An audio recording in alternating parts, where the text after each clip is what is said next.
Well, thank you, General, for being here today and being part of the Virtual Mentor Network. I'm just so excited to have you here for so many different reasons. I mean, of course, a four-star general, the commander of the JSOCs, the Joint Special Operations Command, and author, CEO of the McChrystal Group. But I think more than anything else, you are the epitome of a great mentor. Well, it's humbling, and call me Stan, Keith, come on. We've known each other long enough. So it really is, and it's fun to talk about this.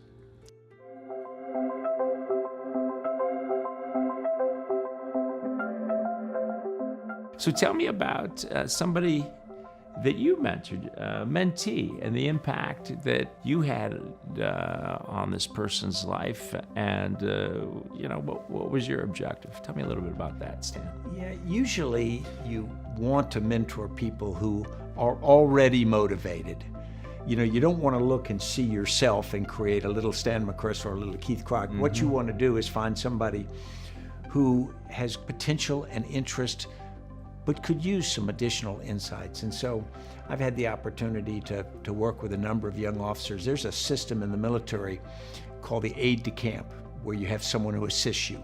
The purpose is for them to be up close to a senior officer for a year and to get an entirely different view of life. And one of them is now my partner at McChrystal Group, Chris Fussell. But we would have these long-ranging conversations. I would make a decision, or we would make a hard choice, and he would ask me, can you tell me why you chose that, why you did that? And what he's trying to do is understand the logic trail.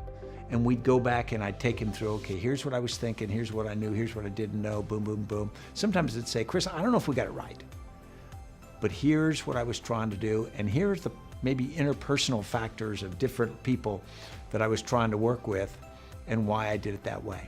And he was like a sponge. When I watch him pull people together, shape decisions, bring consensus, masterful, I think I'm a small part of that, not a big part, but I think I can take some pride in that.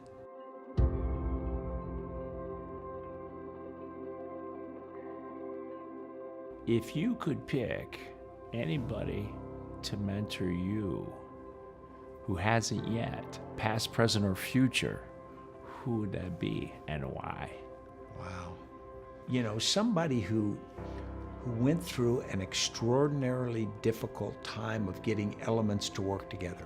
I think of an Abraham Lincoln. I think of a George Washington during his first and second terms in the White House.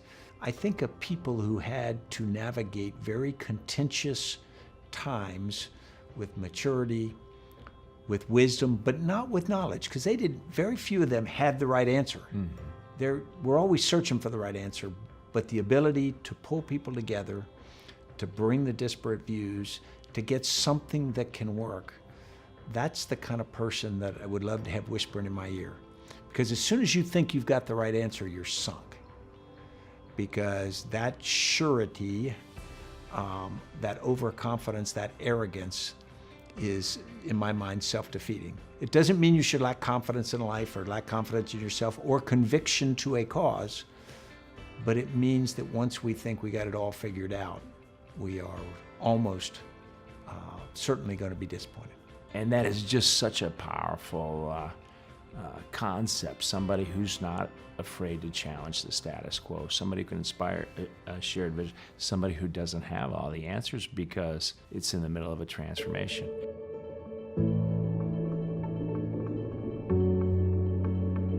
I mean, what do you think of that concept? I mean, transformational leader, and how would you define it? I think that transformational leaders don't have to be visionaries. They don't have to see things clearly and lead people to the light.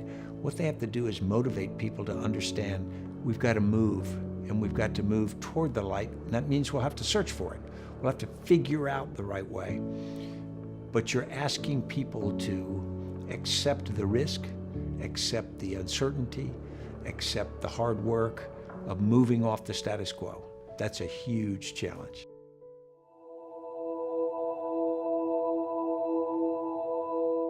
in your book, a team of teams, and in your experience, you were bringing together all these siloed special forces, right? Rangers, SEALs, Green Beret, all that.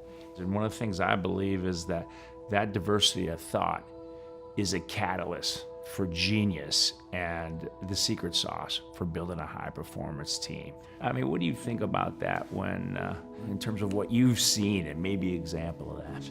The process to create a great Delta Force operator or a great SEAL or a great Ranger produces people who become more and more similar. And the longer they're in the organization, the more similar they become. Now that gives you a certain predictability. If you go on an objective, if you have a problem, you know what they'll do, they can trust each other. But it's precious little diversity, and it's frightening little diversity. And what we found is when we got into a complex war, for a very tactical task, that's fine. You're gonna land on the beachhead, just take the enemy. Okay, you don't have to be very diverse to do that. But if you're going against a complex enemy like we ended up against Al-Qaeda in Iraq, Right. this homogeneous culture sees the problem a certain way, assesses the problem a certain way, and has a reflexive way to respond because that's what they are. You know, for a man with a hammer, everything looks like a nail. Yeah. And what we found was that was very, very dysfunctional for us. When we opened the aperture and we started bringing people from other parts of government, Department of State, they have a radically different culture. They view life on a different timeline. The Central Intelligence Agency, they want to gather intelligence and they want to build sources for the long haul. State Department wants to create conditions. The military wants to hammer the nail and go home. I think we've got to understand diversity is not a nice thing to do. It's not something you do because you want to be fair. It's not something you do that, you know, makes people feel good. I mean, it's all of those things. It's morally right. But it's practically essential if you're going to solve a complex problem.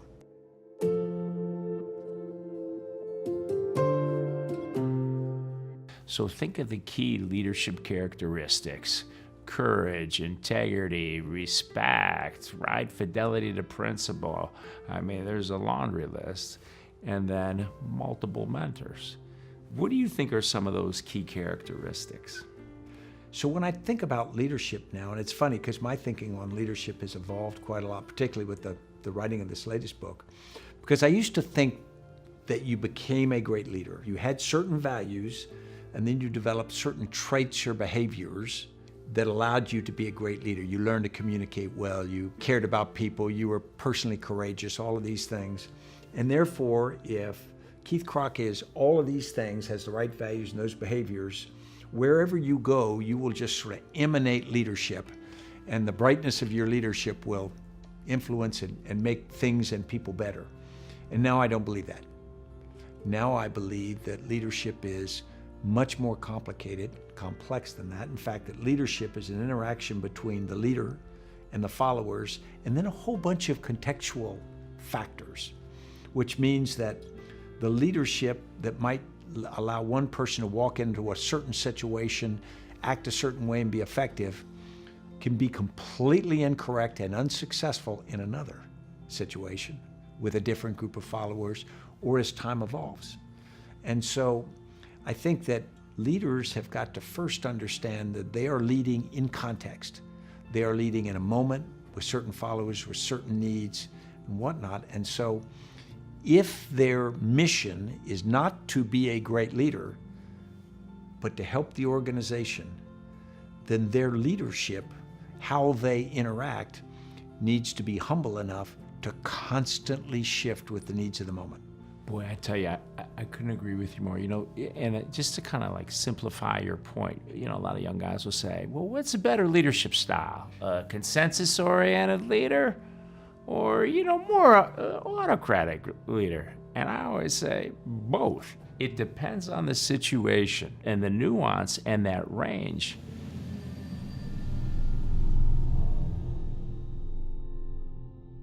What would you consider your proudest moment in your career?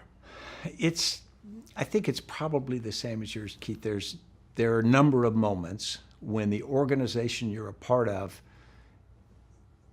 does something or does a lot of things really well, And nobody may look back to you and go, hey, great job, but we owe it all to you.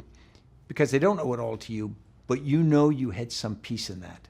And suddenly this thing is cranking. I'm in my company now. Like catching Saddam Hussein. Yeah. You were the commander, right? You Yeah. caught Saddam Hussein. Yeah, but I didn't. The team did. Now, would they have caught him without me? Probably. Did I help them in some way? Did I contribute to that? Did I create an environment? Did I help people grow to be able to do that? Yeah, all in some cases, which is impossible to measure. But you take huge pride in that.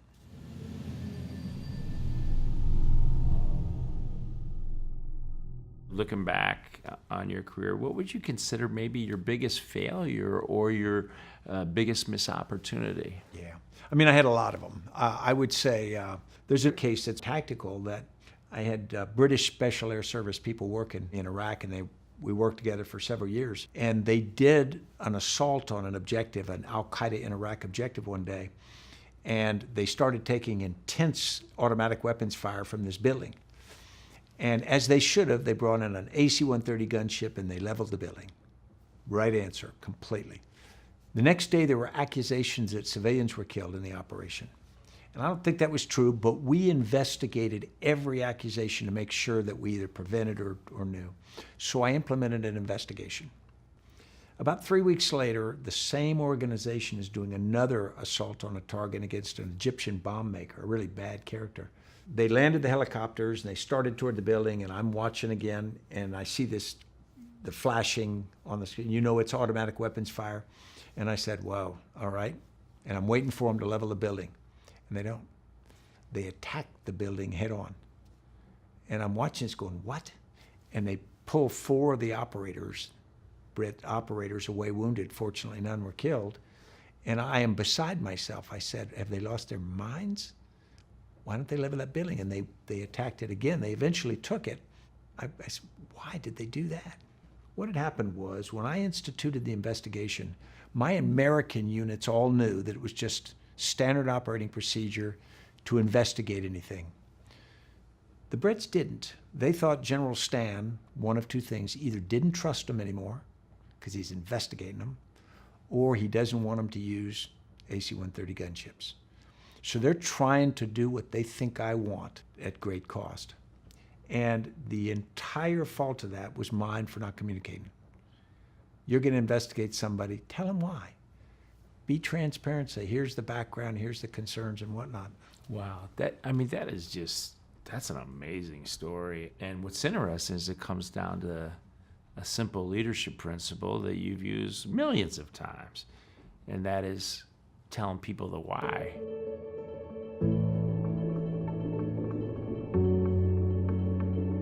What are you working on in terms of your personal leadership development? I mean, you specialize in it. I'm just dying to ask you that question. So I would like to get better and better at feeling the situation, understanding it, responding in a way that is effective, not losing my temper or getting frustrated.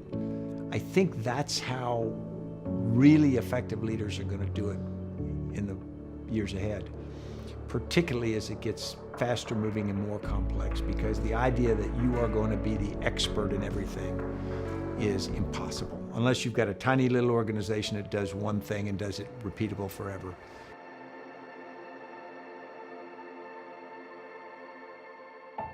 Think of Stan McChrystal when he was 20 years old. And if he could see you right now, what would that young 20-year-old say? So I think that the 20-year-old would look up and say, wow, you know, you're a lot more serious than I was then, because I had a problem with taking things seriously at age 20. I think they would look up and they'd say, you got to do what you hoped you'd get to do, which was be a part of organizations that I was really proud to be in. You know, if someone could have written out a script for my life, I have been so incredibly lucky to get in good organizations, to work for good people, to get thrown in those stretch situations. You know, yeah, I've fallen, got scuffed up a few times, But that wouldn't have surprised the 20-year-old. The 20-year-old would have said, yeah, it's going to happen. But the 20-year-old would never have predicted the luck I had, the good fortune to be at certain places at certain times, to be a part of things that were historic. So now, if that 20-year-old is sitting right here, what advice would you give for the 20-year-old Stan McChrystal? I wish I'd taken a year or two off and gone and done service for a year, some kind of Peace Corps or something. So it was completely different, because I'm about to spend a life in this military. Go do something different. I wish I had traveled, maybe go to Tibet and find my inner soul or something. But do those while you have the opportunity to do them. I would spend more time on languages, because what I found when I started serving around the world is without the gift and the discipline of languages, you are getting everything through a filter. And to really develop relationships with people, there's got to be ability to communicate.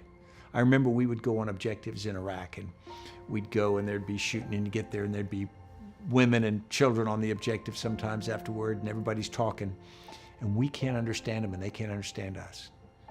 And we look like these men from Mars in night vision goggles and weapons. I realized that gulf, that a lack of a language ability is just incredibly limiting. And so I would have pushed that really hard. So this is a chance to ask me a question. You can ask me any question. Yeah, you've been so successful. What keeps you going now? I mean, when you're young, you want to prove that you can do it. You might want to make wealth. You might, any number of things, but you've done that. What motivates you now? Well, I think at this station of life, I'm probably as motivated as I've ever been, and I think it's really passing on to the next generation, or to people who are in the middle of an inflection point in life, to inspire them, give them courage, how-tos from, all my failures. I don't know, maybe I have a sense of mortality that, I really believe this would be the legacy that I really, I've 5 great children, a great wife, so my family is huge, but I feel like I'm running out of time, like Hamilton. I'm running out of time. It's amazing. Well, I can't thank you enough for being here on the Virtual Mentor Network. We appreciate your leadership, your mentorship. You are a mentor extraordinaire.